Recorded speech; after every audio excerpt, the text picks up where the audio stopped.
Tudo certo. Pessoal, muito obrigado pela presença de todo mundo. Bom dia. Essa hora da fome, né? Vamos lá. Primeiro, eu vou fazer um spoilerzinho rápido. Eu gosto sempre de começar as palestras contando alguma coisa assim de cunho pessoal que me conecte àquele assunto ou àquelas pessoas com as quais eu vou falar. E eu brinco que a Tamires, da Central Injetáveis, é a minha profeta. Porque há alguns anos atrás eu estava lá no Longevidade Saudável e eu estava conversando assim com o pessoal e tal, e eu tenho formação, tenho pós-graduação, especialização, tenho título de especialista em nutrição enteral e parenteral e acredito muito na nutrição parenteral. E aí eu estava conversando com a Tamires, eu falando assim, Tamires tal, e aí ela falando, né?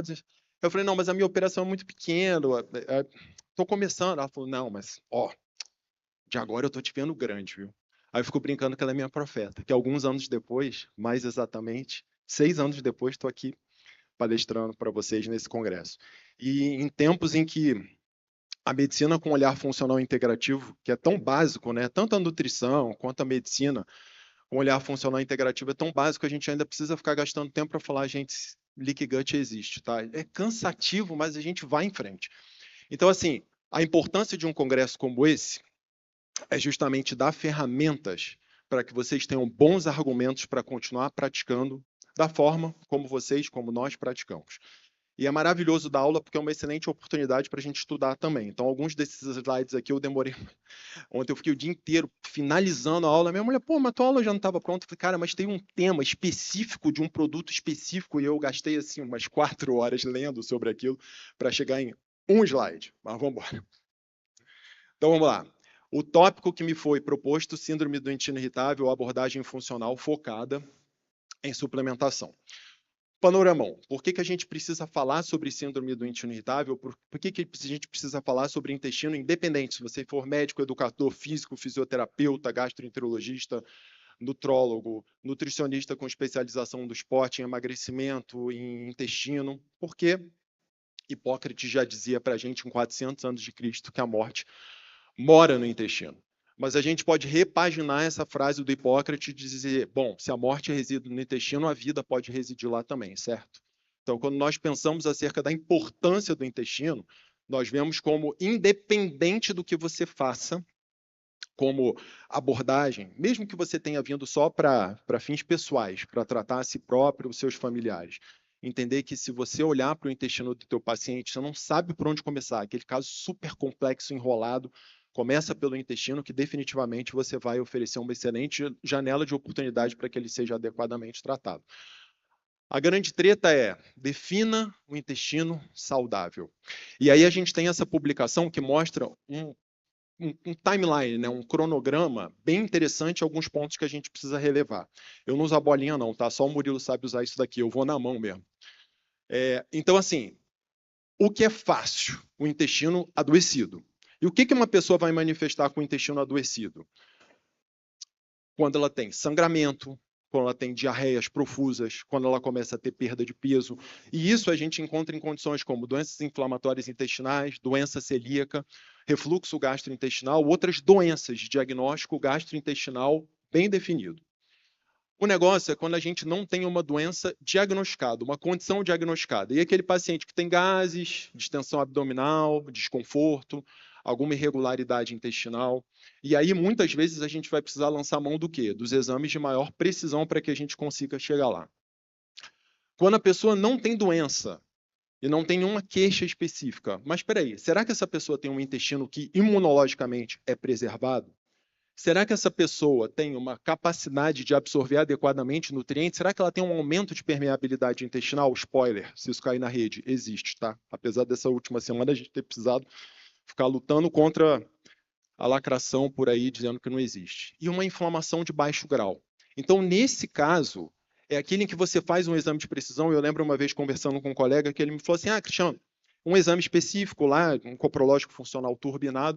Ele falou, então, tem um aumento de zonulina aqui, mas você sabe, a gente não trata exame, a gente trata paciente. Eu falei, eu concordo com você. Mas se eu entender que um intestino hiperpermeável é uma janela de oportunidade para eu já abordar e esse paciente daqui a alguns anos não venha manifestar qualquer coisa que seja, porque o intestino pode funcionar como gatilho para um sem número de desordens, eu estou nessa situação aqui. Essa pessoa ainda não tem queixas. Mas o que a saúde com olhar funcional integrativo faz? Antecipa. As diretrizes, porque as diretrizes elas estão feitas para ajudar-nos a nos nortear nos casos de doença já estabelecida. Aí é fácil. O negócio é a gente pegar aqui.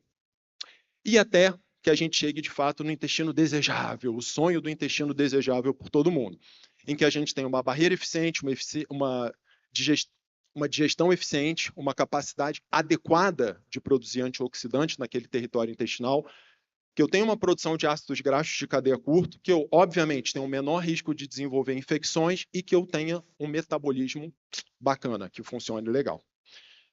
Síndrome do intestino irritável, dentro do conceito das desordens da interação do eixo cérebro-intestino, pode chegar até assombrosos 23% da população mundial.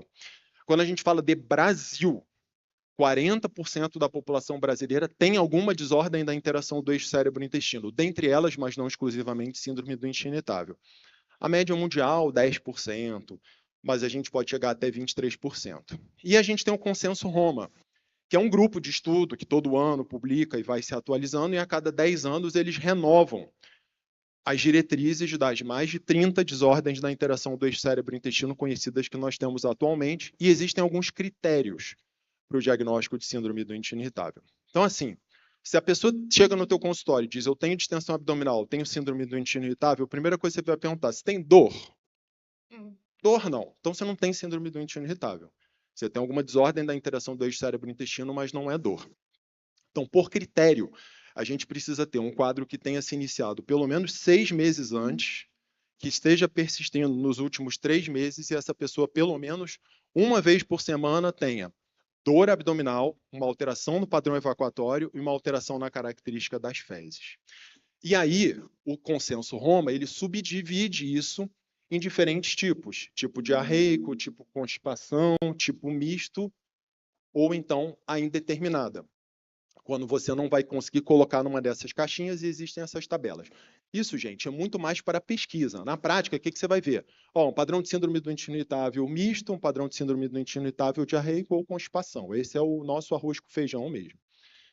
E a síndrome, que nos guidelines, olha, tem uma interação desse cérebro-intestino, usa aí uma medicação para melhora cólica, para melhorar o movimento intestinal. Quando a gente coloca uma lupa sobre ela, e é isso que é legal do olhar funcional integrativo, é colocar as lupas sobre as condições, nós vemos que lá nos anos 50, nós já sabíamos da interação, por exemplo, de estresse. Mas a gente chega aqui em 2021 falando de epigenômica, genômica, de uma maneira geral, dos biomarcadores e, obviamente, tudo que está nos bastidores da síndrome do intestino irritável. Então, de novo, a gente pode ter aquele olhar do consenso na superfície, ou a gente pode aprofundar o nosso olhar, e é isso que a saúde funcional integrativa nos convida a fazer. Quando nós olhamos que existe essa interação cérebro-intestino, microbiota, biomarcadores, deficiência na produção de antioxidantes, uma inflamação de baixo grau, um aumento da permeabilidade intestinal, ou seja, tem muito mais que a gente pode fazer pelos nossos pacientes a partir do momento que a gente coloca uma lupa sobre essa galera e começa a entender que existem excelentes janelas de oportunidade para a gente atuar e conseguir tratar essa turma adequadamente e evitar esse loop aqui, que é o que o paciente acaba caindo. Você é o 20º nutri, você é o 20º médico, depois você não voa em mais ninguém. Por quê? Porque a persistência dos sintomas, fazendo com que o paciente gere uma frustração de não chegar aos seus resultados, fazendo com que ele vá fazendo mais e mais exames e ele não encontrando o diagnóstico, né, do tipo, uma doença inflamatória. Quantos vocês já não ouviram, como eu já ouvi, queria logo que desse um câncer, alguma coisa, porque eu já sei o que eu tenho e já trato logo. Então, muitas vezes, essa frustração vai fazendo com que o paciente entre nesse loop, justamente porque nós podemos ler os consensos, mas os pacientes não leem os consensos. Né? Não vai seguir by the book ali, não, você tem que responder, não respondeu com isso aqui, então não tem mais o que fazer para você, até logo. Não, tem muita coisa que a gente possa fazer. Então, assim, claro que existe uma necessidade da gente seguir uma hierarquia diagnóstica, investigativa. Por exemplo, não vai ficar fazendo colonoscopia todo ano, como eu já cansei de ver paciente fazendo. E também a gente tem que saber, obviamente, triar esses pacientes para que a gente não trate inadequadamente esses pacientes. Por quê? Porque a síndrome do intestino irritável ela não pode ser um diagnóstico do preguiçoso. A pessoa não sabe o que tem, é um desconforto abdominal, é síndrome do intestino irritável. Tchau. Então, a gente tem que entender que existem outros diagnósticos diferenciais. Por exemplo, tumor carcinoide, câncer de cólon, sintomas gastrointestinais por quimioterapia. Eu tenho alguns pacientes que acabaram tendo diagnóstico de câncer por outros motivos. Então, meu intestino ainda não está muito legal, estou acabando agora a próxima sessão. Falei com uma paciente sexta-feira, eu falei, espera, passa algumas semanas, deixa passar esse efeito da quimioterapia e vamos entender se isso persiste ou não, porque pode ser em consequência a um fator que a pessoa esteja tratando. Uso de antibiótico, Covid, doença celíaca, ou seja, a gente precisa ter o diagnóstico diferencial adequado para a gente não ficar dizendo que tudo é síndrome do intestino irritável sem realmente ser. E aí, falando sobre essa, de novo, essas janelas de oportunidade que a gente tem na síndrome, quando a gente fala das desordens da interação do eixo cérebro-intestino, a gente olha para uma hipersensibilidade visceral com alteração na motilidade. Muitas vezes as pessoas pensam que hipersensibilidade visceral é dor. E eu uso o exemplo, por exemplo, na neuropatia diabética. Na neuropatia diabética, o paciente pode ter tanto uma perda de sensibilidade, quanto a pessoa pode ter dor, quanto uma alteração na sensação térmica. Hipersensibilidade visceral é isso. Então, muitas vezes o paciente tem ali aquele desconforto quando coisas simples acontecem dentro do intestino, do tipo uma distensão porque chegou água, uma distensão porque chegou comida, uma distensão porque uma microbiota ali produziu uma quantidade maior de gases. Então, isso é um fato, acontece. A gente tem uma alteração nessa sensibilidade dos pacientes, que obviamente gera uma maior excitabilidade neuronal. A gente tem uma maior ativação imune, e isso leva a uma perda da barreira. A gente tem essa alteração na percepção do que acontece perifericamente. Então, de fato, existem questões neuropsíquicas associadas, até porque cada vez mais se fala do perfil genético do paciente portador da síndrome, como existem similitudes em marcadores genéticos associados à ansiedade, depressão, com a síndrome do intestino irritável, ou seja, como se a pessoa tivesse uma premissa genética para que aquilo ali acontecesse. E, obviamente, nós sabemos que mais de 60% das pessoas queixam-se quando consomem determinados alimentos. E aí vem esses questionamentos da literatura. Bom, se a gente tem tantos pequenos fatores que somados geram o que a gente chama síndrome do intestino irritável, será que ela realmente existe? E o que o autor coloca nesse trabalho? Isso daqui. Que quando eles fizeram um levantamento de 303 pacientes que tinham diagnóstico de síndrome do intestino irritável do predomínio diarreia, sabe o que eles tiveram? 98% deles tiveram outro diagnóstico. Então, assim, de novo, será que síndrome do intestino irritável, ela por si só é um diagnóstico? É uma combinação de fatores, intolerância alimentar, ativação imune, aumento da permeabilidade intestinal. Então, a ideia é, de novo, a gente colocar uma lupa sobre essa condição e a gente não simplesmente tratá-la na superfície, mas sim entender na profundidade o que ela realmente é e como eu posso fazer para que o meu paciente consiga melhorar de fato. Então, gente, a gente tem essa maravilha aqui, que é a barreira intestinal. Então, se nós fôssemos olhar a barreira por si só, ela é isso daqui. Só uma camada celular. Mas o corpo, Deus, na sua infinita sabedoria, vai colocar um monte de coisa para criar isso daqui que a gente chama microambiente intestinal. E toda vez que alguém me pergunta assim, qual é a doença? Trato o microambiente intestinal. Trato o microambiente intestinal. Para qualquer coisa, a minha resposta acaba sendo, trato o microambiente. Por quê? Porque isso envolve a microbiota, que obviamente vai ter uma função de barreira, não só por ela mesma, mas ela também produzirá substâncias que vão interagir com o nosso sistema imune, que vão ter um efeito antimicrobiano com outros micro-organismos e vão produzir muco. Nós temos, de fato, as nossas células intestinais, que têm múltiplas personalidades. Nós temos a barreira paracelular, e nós temos aqui nos bastidores o nosso sistema imunológico, circulação sanguínea e, de fato, as células dendríticas, que são as verdadeiras fofoqueiras do que está acontecendo lá fora, para cá, para dentro. E aí, gente, nós temos que essa função do trato gastrointestinal é múltipla, mas, obviamente, uma das mais conhecidas, mais reconhecidas é essa capacidade de funcionar como órgão absortivo, mas também como barreira, definir aquele que entra e aquele que não pode entrar. Tipo aqueles hostess assim, meio mal-humorados, você vem, você não, tipo isso. Tá? E aí, claro, que a perda da função dessa barreira vai estar associada também ao quê? A uma maior chance de entrada de resíduos bacterianos, microbianos, toxinas, que podem fazer com que exista, de fato, uma maior ativação desse sistema imune, fazendo com que, de fato, surjam sintomas, surjam alterações, surjam outros diagnósticos na presença de uma predisposição genética. E aí, de fato, o aumento da permeabilidade intestinal parece ser um fenômeno associado à síndrome do intestino irritável também. Não sou eu que digo isso, Alessio Fasano falou neste trabalho publicado em 2020, todas as doenças começam num leaky gut.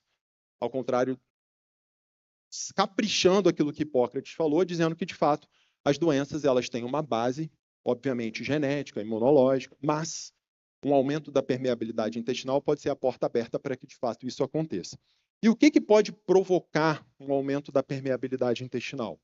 Diferentes fatores: estresse, toxinas, patógenos, resíduos alimentares, medicações, infecções.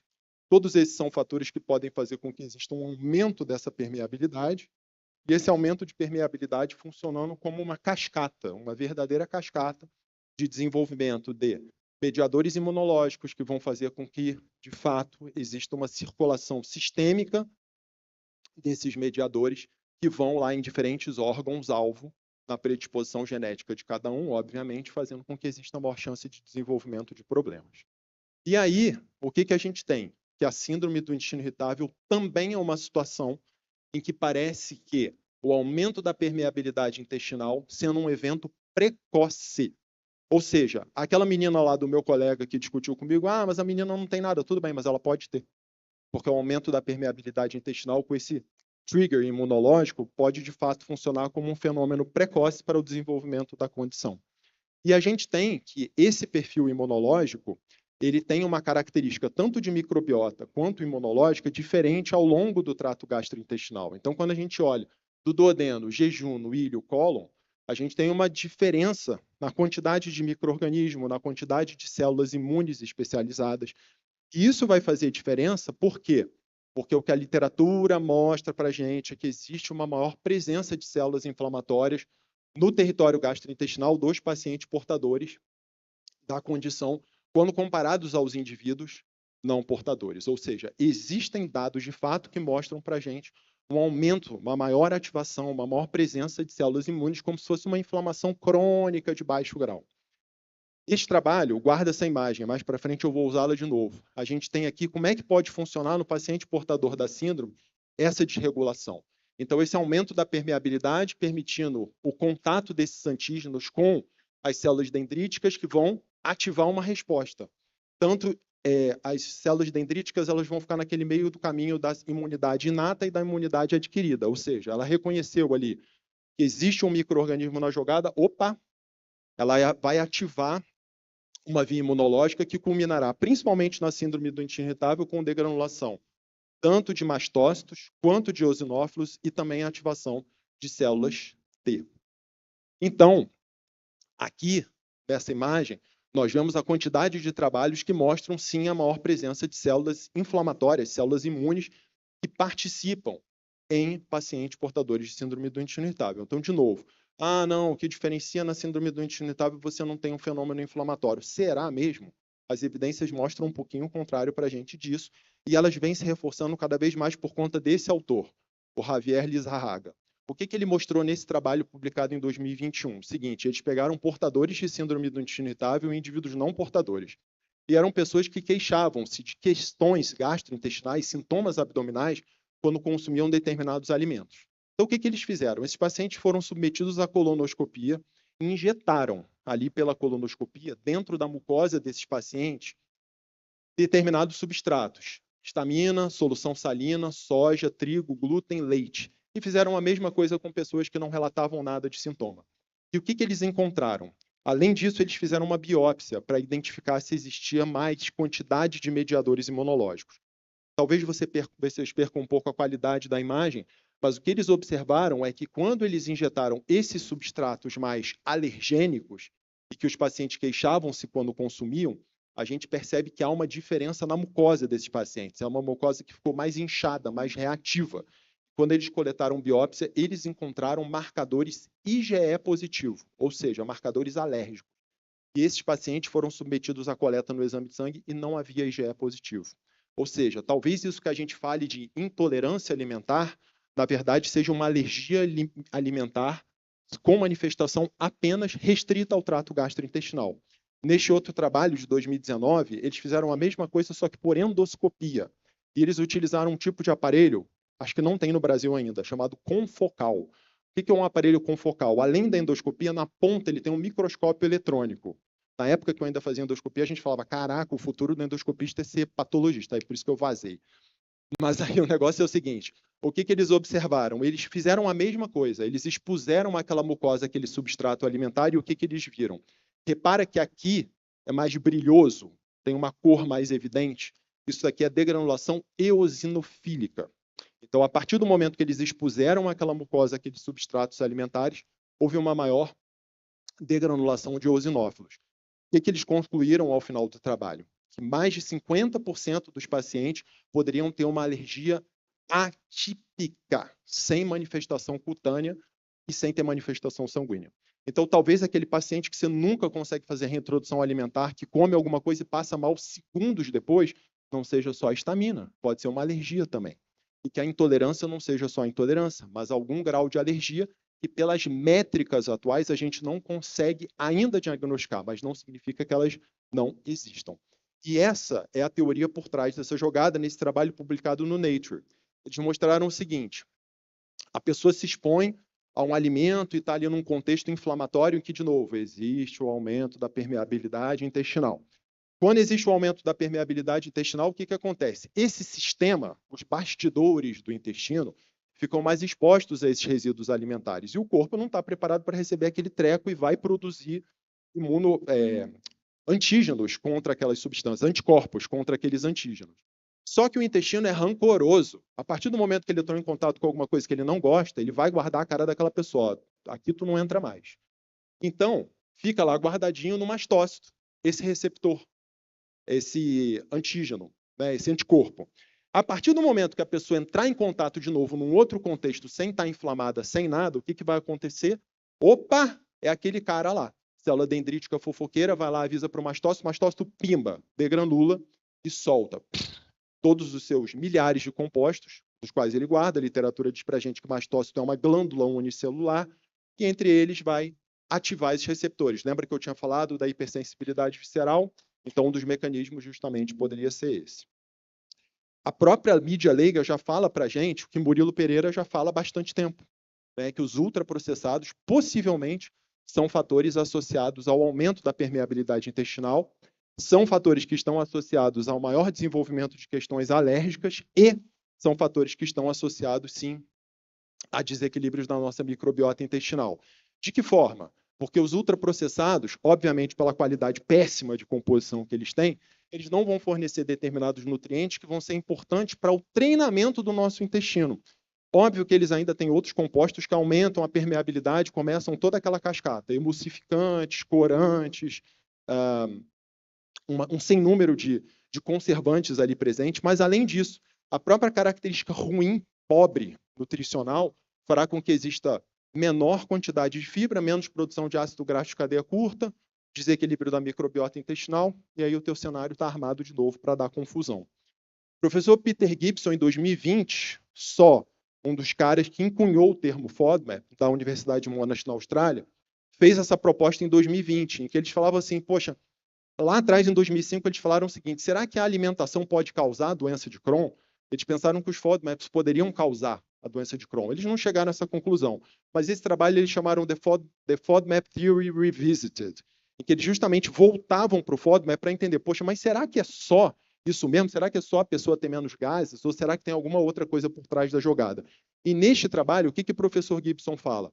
Que talvez a gente tenha um consumo tão grande de FODMAPs no nosso dia a dia, quando ele fala, pô, tudo é acrescido, você pega a papinha de criança, tem inulina, tudo tem muito prebiótico demais, muito FODMAP, e ele coloca que isso poderia gerar um aumento da fermentação intestinal, o que levaria a um aumento da permeabilidade, migração de células inflamatórias, maior ativação imune, o que, em última análise, também se associaria a uma hipersensibilidade visceral. Ou seja, de novo, a gente chega naquele ponto que não é apenas o efeito ali naquele momento da alimentação, mas sim tudo que ela pode causar naqueles bastidores daquele intestino. E mais, ele coloca aqui, né, até 84% das pessoas queixam-se justamente de sintomas associados ao consumo de determinados alimentos. O que a literatura mostra para a gente? Carboidratos do tipo FODMAP, mas também, que agora é a menina dos olhos da galera, a própria histamina, como sendo um fator também associado à sintomatologia gastrointestinal. E a histamina, independente da pessoa ter intolerância à histamina ou não, ela parece ser uma jogadora importante nas desordens gastrointestinais. Em 2022 foi publicado um trabalho em modelos animais, mas o que eles fizeram? Pegaram material fecal de portadores de síndrome do intestino irritável, com dor, obviamente, isso é um critério para o diagnóstico, e pegaram ratinhos, daqueles lá super específicos para pesquisa, humanizados, e eles observaram que aqueles ratinhos, quando eram inoculados com fezes de portador de síndrome do intestino irritável, tinham mais dor. E a pesquisadora descobriu que o grande problema era a maior ativação de receptores do tipo H4 no território intestinal, receptor de histamina, desses ratinhos, e tinha um micro-organismo em especial chamado Klebsiella aerogenes, que era capaz de produzir essa maior quantidade de histamina ali. Ou seja, independente da gente falar sobre intolerância à histamina, preencher critério para intolerância à histamina, preencher critério para síndrome de ativação mastocitária, a gente precisa pensar na molécula histamina em si. E ela, de fato, parece ser uma molécula associada não apenas à intolerância à histamina, mas também síndrome do intestino irritável, as alergias alimentares, o câncer de cólon. Ou seja, a gente conhecer sobre ela é fundamental. E isso é fundamentado por esse trabalho publicado em 2023 no Guts, em que eles avaliaram o uso em seres humanos, um estudo de fase 2B, que eles avaliaram em seres humanos o uso de um antialérgico na sintomatologia gastrointestinal em portadores de síndrome do intestino irritável do tipo diarreica. E o que eles observaram? Melhora sintomática quando compararam com o placebo, ou seja, algo que lá de trás, de 1993, a gente já sabia em exames de biópsias que os pacientes portadores de síndrome do intestino irritável tinham uma quantidade maior de mastócito. Mastócito é uma das principais células na produção de histamina. A gente já sabia disso, quer dizer, já se usava isso com esse olhar funcional integrativo, beleza. Mas levando aquela métrica de mais ou menos 17 anos entre as coisas aparecerem e elas começarem a ser usadas, agora, 359 anos depois, surge como possibilidade de uso o bloqueio da histamina no controle sintomático.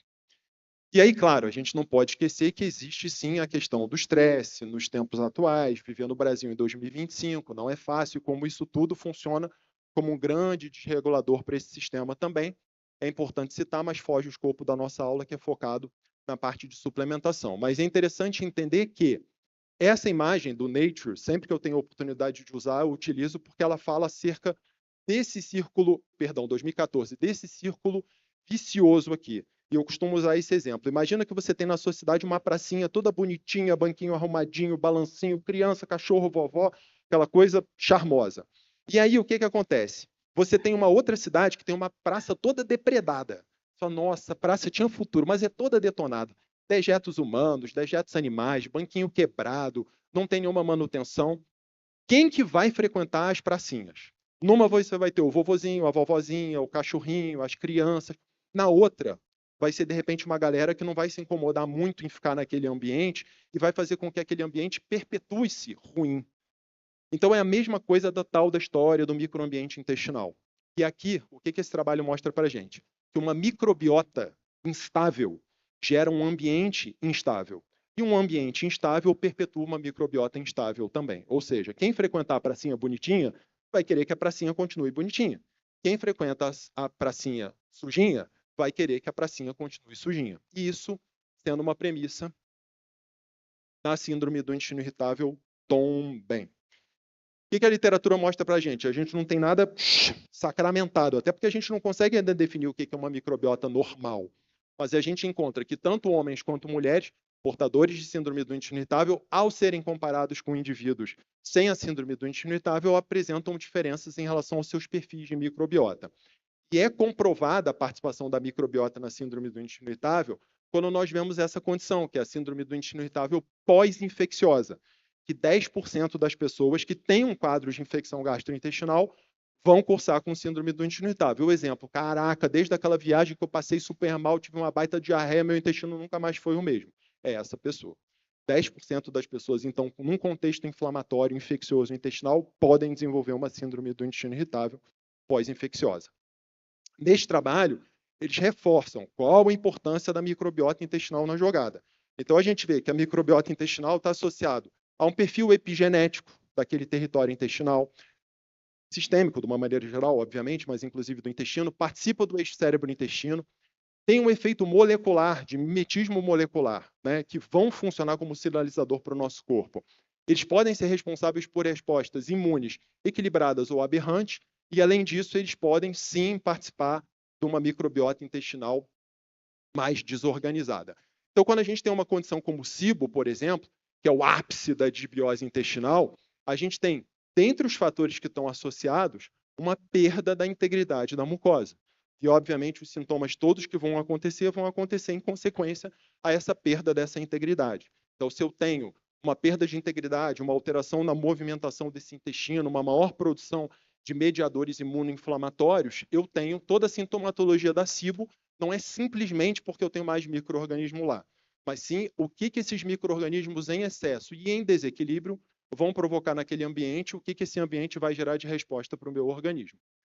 Na literatura, o que a gente tem? A chance de uma pessoa portadora de síndrome do intestino irritável ter SIBO é 3,7 vezes maior. Ou seja, se o paciente tem um padrão de síndrome do intestino irritável, pesquise SIBO. É importante. Não cuidar da microbiota vai ser um tratamento incompleto nestes casos. Um ponto que eu acho legal a gente olhar também na síndrome é a participação dos sais biliares. Eu acho que é o futuro na gastroenterologia, cada vez mais a gente vai falar sobre esses caras. E os sais biliares eles funcionam como moléculas sinalizadores importantes. Daqui a um tempo vai se falar de maneira mais contundente em depressão, em ansiedade, em obesidade.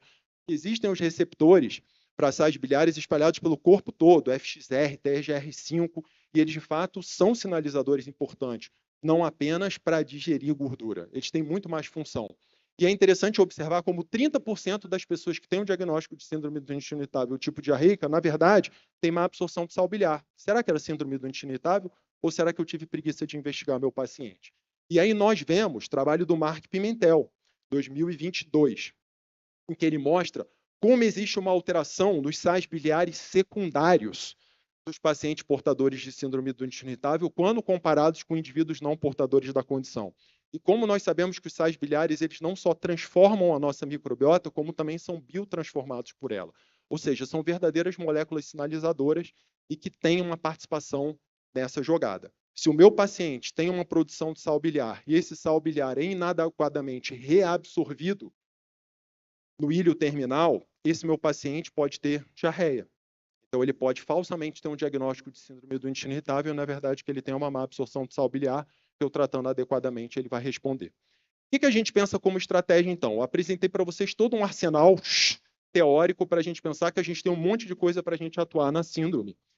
E nós entendemos que não haverá tratamento se a gente não tiver tratamento de condições subjacentes emocionais, não haverá tratamento sem um plano alimentar adequado, mas também não haverá um tratamento adequado se eu não tratar essas condições que eu descrevi para vocês anteriormente. Porque o trato gastrointestinal, gente, é essa combinação aqui. É um equilíbrio da microbiota, é a integridade intestinal, apesar de dizerem que leaky gut não existe, que é uma teoria, que é uma abstração, são coisa dos astros, e a imunotolerância. Cada vez mais a gente vê como o componente imunológico nessa equação é importante. Existe uma inflamação ali de baixo grau, não apenas de mastócito, mas também de linfócito, também de eosinófilos nessa jogada. Como para a central intestinos importam, então eu apresento para vocês o que vocês já conhecem, o Guardian, mas agora vocês vão olhar o Guardian com um olhar diferente, porque a minha ideia é justamente a gente destrinchar com base na literatura científica, por que prescrever o Guardian? Não é simplesmente, porque eu recebi o folheto, porque eu percebi a amostra, porque o preço é bom, porque já está pronto, então eu vou prescrever. Então, quando a gente olha a composição do produto, a gente tem aminoácidos, cisteína, glicina, glutamina, nós temos goma-cássea, beta-glucana de levedura, vitamina D, vitamina C e zinco. Então, vamos lá. Trabalho do professor Michael Camilleri, 2020, em que ele fala, publicado no American Journal of Physiology. E aí o que ele fala justamente de compostos que podem ajudar na melhora da integridade intestinal. Um deles, aminoácidos. Então, aqui a gente tem a cisteína, precursor de glutationa, inibindo a formação. Lembra que eu falei para vocês? Um fenômeno oxidante no território intestinal. Então, a gente combate, digamos assim, essas espécies reativas de oxigênio. Então, um efeito deste aminoácido aqui na jogada. Glutamina, melhora de integridade intestinal. Está faltando, mais para frente tem a cisteína. Então, glutamina, com efeito dela na melhora da integridade intestinal, funcionando como um fator anti-inflamatório, recuperando o tight junction. Ou seja, teu produto tem glutamina, show de bola. Então, a gente já tem aí um item que seria interessante para a gente utilizar no nosso paciente, baseado nessa teoria que eu já mostrei para vocês, nesse arcabouço teórico. A glicina em si. Não tem nenhuma imagem bonitinha, eu juro que eu procurei, mas não tinha nenhuma imagem bonitinha de intestino. Mas a gente tem, que ele coloca no trato gastrointestinal, ele fala desordens no trato gastrointestinal, como úlceras, processos inflamatórios. Então, quem ganhou aqui foi o estômago. Mas, na verdade, a gente sabe que a glicina, sim, tem um efeito regenerativo na mucosa do trato gastrointestinal, dentre ela, obviamente, o intestino. O NAC, Interessante aqui, eu quero trazer uma perspectiva um pouquinho diferente para vocês do NAC. O NAC ele é um cara que ele pode funcionar como um disruptor de biofilme. De que jeito? Porque ele vai atuar nessas pontes disulfídicas, que são aquelas pontes que fazem com que o muco ele fique mais grosso. Então, por que o NAC ele é um cara que ele pode ser utilizado para fluidificar a secreção? Porque ele quebra a ponte disulfídica. E isso no intestino, será que tem alguma finalidade? Quando a gente olha que o trato gastrointestinal pode ter micro-organismos escondidos no meio do biofilme, sim. E quem provou isso? Mark Pimentel.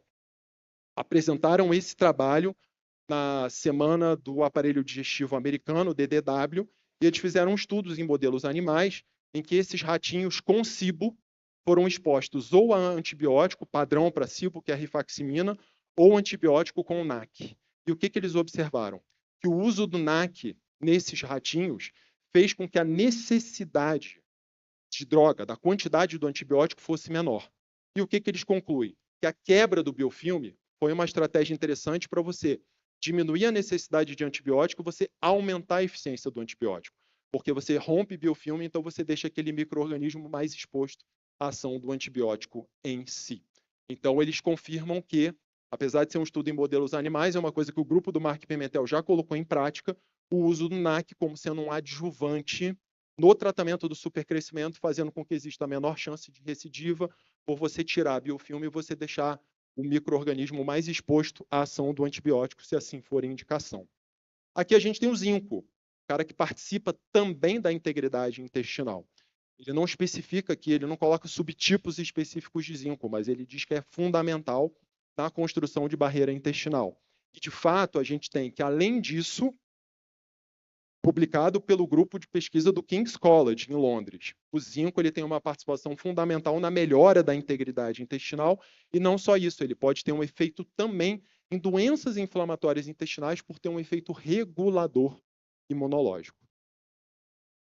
Aqui nessa imagem, ele fala das múltiplas funções, especificamente aqui esse trabalho foi em crianças, mas ele mostra como o zinco tem um efeito na defesa de barreira por aumentar a estabilidade de barreira, ou seja, cuidar do tal microambiente intestinal, e, além disso, diminui a incidência e duração de diarreia. Tratamento que já é consagrado para crianças, né, o zinco, num contexto de diarreias inflamatórias infecciosas, mas também com melhora na integridade intestinal. Se vai funcionar na melhor integridade intestinal, vai funcionar na melhor integridade intestinal de maneira restrita para todo mundo, porque é fundamental.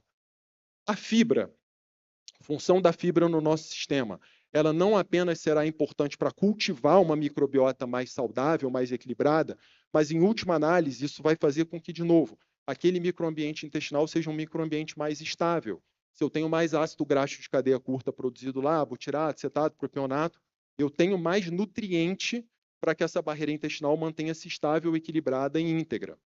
E eu tenho a goma-cássia no produto. Então, de novo, a importância do ácido graxo de cadeia curta, funcionando como uma fonte energética.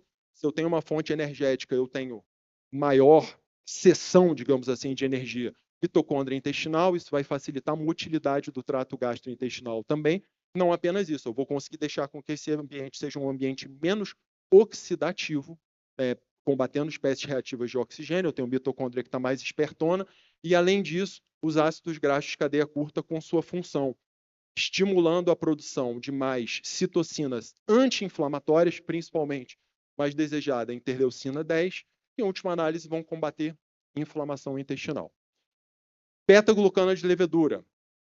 Beta-glucana de levedura com diversas funções sistêmicas, mas o nosso interesse principal lá, efeito prebiótico e todas as consequências positivas de um prebiótico e também esse efeito imunomodulador. De novo, não se deixe enganar, vocês já sabem agora que síndrome do intestino irritável tem uma presença de células inflamatórias, existe uma maior presença de uma inflamação de baixo grau, então um produto que regule a imunidade naquele microambiente sendo uma estratégia interessante e também, de novo, a questão de diminuição de estresse oxidativo, que a gente sabe está associado ao aumento de permeabilidade que nós encontramos em maior frequência na síndrome do intestino irritável. E essa relação bidirecional, né, tanto da microbiota intestinal ser modulada pela beta-glucana de levedura, como a microbiota intestinal metabolizando essa beta-glucana de levedura. Ou seja, de fato, uma relação bidirecional entre eles mesmos, e esse trabalho mostrando justamente como os tipos, e aqui ele coloca outros subtipos, né? Coloca, por exemplo, de cogumelo, mas coloca como a gente tem as funções relacionadas ao sistema imunológico. Então, de fato, quando a gente fala do produto, a gente não está falando apenas de algo que vai melhorar o intestino por vozes da cabeça. A gente tem ali cada item adequadamente pensado para que esse todo do território intestinal seja contemplado. Goma arábica, que é uma goma cássia, que é de baixa fermentação, funcionando como uma fonte prebiótica também, funcionando como substrato energético para essa microbiota poder produzir mais ácidos graxos de cadeia curta, mantendo a integridade intestinal. Tem uma turma que fala muito que você tomar vitamina, e fazer xixi caro, né? Só que as pessoas esquecem que existe um efeito importante das vitaminas também na microbiota intestinal. Nada do que a gente toma, independente de ser antibiótico, anti-inflamatório, suplemento, vai passar inerte pela microbiota, terá um efeito. E nessa imagem, eles mostram justamente como existem fenômenos associados ao uso de vitaminas, especificamente sobre a microbiota intestinal, estimulando inclusive a produção de ácidos graxos de cadeia curta, como é o caso da vitamina C. A vitamina D melhorando o sistema imunológico, isso associado, fomentando aquela microbiota. Mas também existem fenômenos, obviamente, que são independentes da microbiota, por exemplo, vitamina C e vitamina D, que melhoram a função imune intestinal. Então, gente, de fato, produtaço.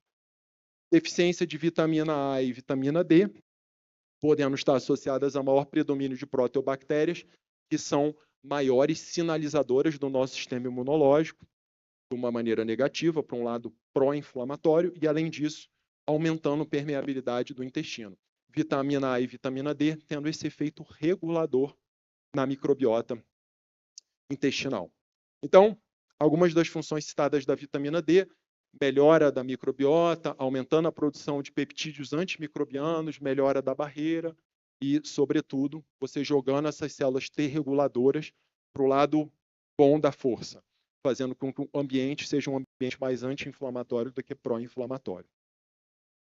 Vitamina C, eu não vou me alongar nela, aquilo que eu já tinha falado, das funções dela, inclusive de regulação epigenética, e também funcionando, obviamente, um cofator para que a gente consiga ter síntese de colágeno e que a gente consiga ter integridade naquele território gastrointestinal.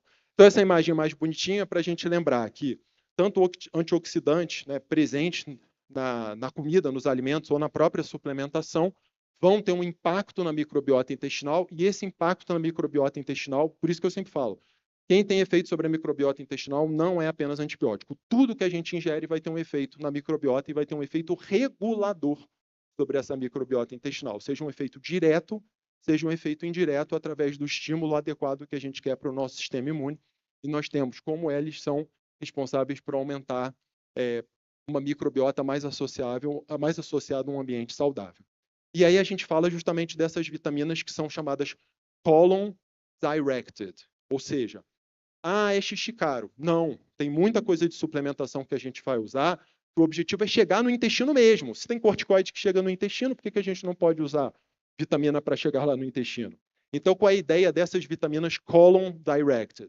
Fazer uma modulação imunológica do sistema intestinal, estimular o crescimento de uma microbiota mais saudável, mais anti-inflamatória, mais capaz de combater espécies reativas de oxigênio, e também melhora a imunidade intestinal.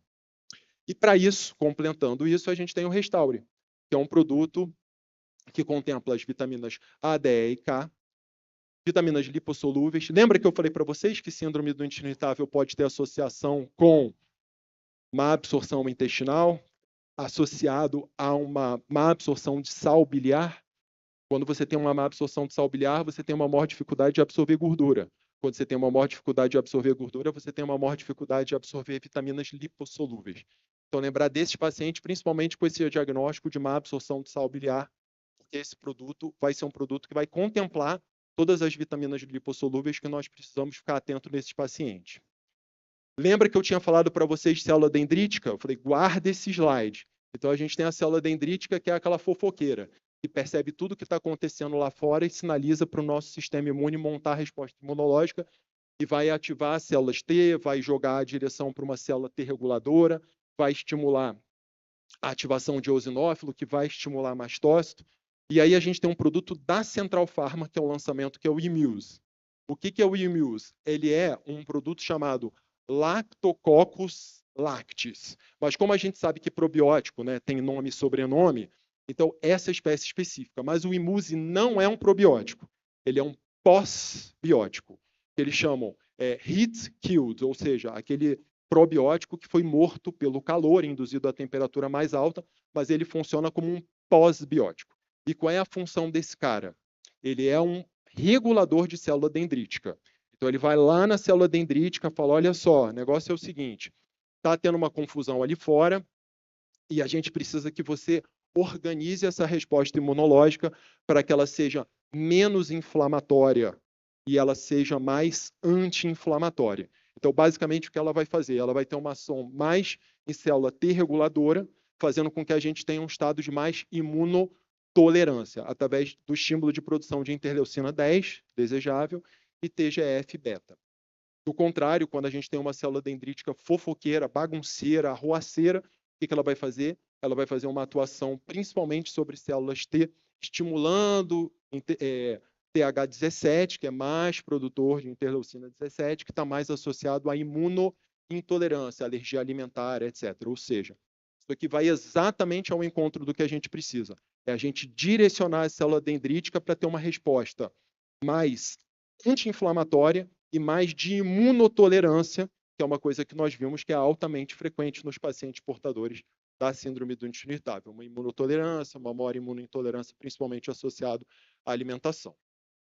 Parei pra caramba, mas é isso, é para espizinhar mesmo, vocês saírem com aquela pulguinha atrás da orelha. Intestino irritável é muito mais do que só uma dor, só um desconforto, só gases, só intestino mais preso ou intestino mais solto. A gente tem todo um arcabouço por trás e se nós não olharmos para tudo isso que é contemplado na síndrome, a gente deixa de ter isso daqui, ó, diagnóstico diferencial. Existem várias doenças orgânicas que simulam o diagnóstico de síndrome do intestino irritável e ela não pode ser o diagnóstico do médico, do nutricionista, de qualquer pessoa preguiçosa. A gente precisa colocar uma lupa para entender todos os fatores que estão associados, mas a gente pensar nos diagnósticos diferenciais é fundamental. Por quê? Porque cada vez mais a gente pensa nisso daqui, e a literatura também. Será que ela está fora de moda e ela está falha com um diagnóstico? Por quê? Porque já começou a haver essa sacação de que síndrome do intestino irritável tem muito mais coisa para a gente enxergar, tem muito mais coisa para a gente mexer, do que simplesmente a gente considerar uma tríadezinha, uma sequência diagnóstica. Ah, tá, ó, faz ali alguma coisinha de dieta, se quiser, se não quiser também está tudo bem, usa aqui um remedinho para melhora de sintomas, se não quiser está tudo bem. A gente precisa olhar para esse paciente de uma maneira mais completa e complexa. Então, pode ser necessário o uso de medicamento? Pode. Pode ser necessário um suporte psíquico? Pode. Importante o plano alimentar, fundamental, junto com suplementação, também. Sem isso, a gente não consegue chegar nos resultados que a gente quer. Por quê? Qual é a tendência? Que a gente olha a síndrome do intestino irritável como isso daqui. Mas, na verdade, gente, a síndrome do intestino irritável é isso daqui. Isso só está no meio da equação. Então, se nós não enxergarmos o nosso paciente como um todo, lembrando que todos esses fenômenos aqui estão associados, a gente pode perder excelentes janelas de oportunidade de tratar o nosso paciente de uma maneira diferenciada, fazendo com que ele, de fato, tenha uma abordagem individualizada e a gente consiga entender quais são todos os pontos que necessitam de ajuste, quais são todos os pontos que podem fazer com que o nosso paciente, de fato, tenha uma melhora mais duradoura, mais sustentada. E esses 3 produtos podem ser excelentes estratégias. O que eu faço na prática clínica? Quando eu começo o Guardian, eu começo dose baixa. Peço para o paciente abrir o sachê, tomar uma colherinha de chá. Justamente pela presença da goma cássia, justamente pela presença da beta-glucana de levedura, algumas pessoas podem não ir tão bem. Então, eu faço isso, vou aumentando o meu alvo terapêutico 1 a 2 sachês por dia, dependendo do quadro. O Restaure, por gotinha. Cada gota já tem uma dose prescritor boa. Meu alvo, chegar a 10 gotas, 10.000 unidades de vitamina D. Eu sempre norteio pela vitamina D. Eu acho uma quantidade boa para intestino. Então, esse cara é um cara que você já pode começar de cara. Eu trato muitos pacientes com pais, né? Pessoas altamente sensíveis. Então, eu começo dose baixa de tudo, inclusive do Restauro, e vou escalonando aos pouquinhos. O Emilse, deixa para colocar depois. A dose é padrão, 50 miligramas uma vez ao dia, não é probiótico, é pós-biótico. Só que eu deixo essa célula dendrítica tá menos exposta, menos bagunça para colocá-lo, e aí, de fato, ele direcionar essa célula dendrítica para onde eu quero que ela seja direcionada. Eu termino a aula com essa frase do Edward Bach sempre. Para mim, é o suprassumo da medicina, da saúde com olhar funcional integrativo. Cada um é um, gente. O protocolo nosso tem que ser a pessoa que está ali na nossa frente. Esse é o nosso protocolo. Não tem protocolo pronto, mas são sugestões de coisas que nós podemos usar sim para que os nossos pacientes melhorem. Então, cada pessoa tem uma vida a viver, trabalho a fazer, uma personalidade gloriosa e uma individualidade maravilhosa. Eu agradeço a vocês e eu deixo um presentinho aqui, que é a aula. Vocês podem pegar para vocês. Muito obrigado, Deus os abençoe. Gente, que aula incrível!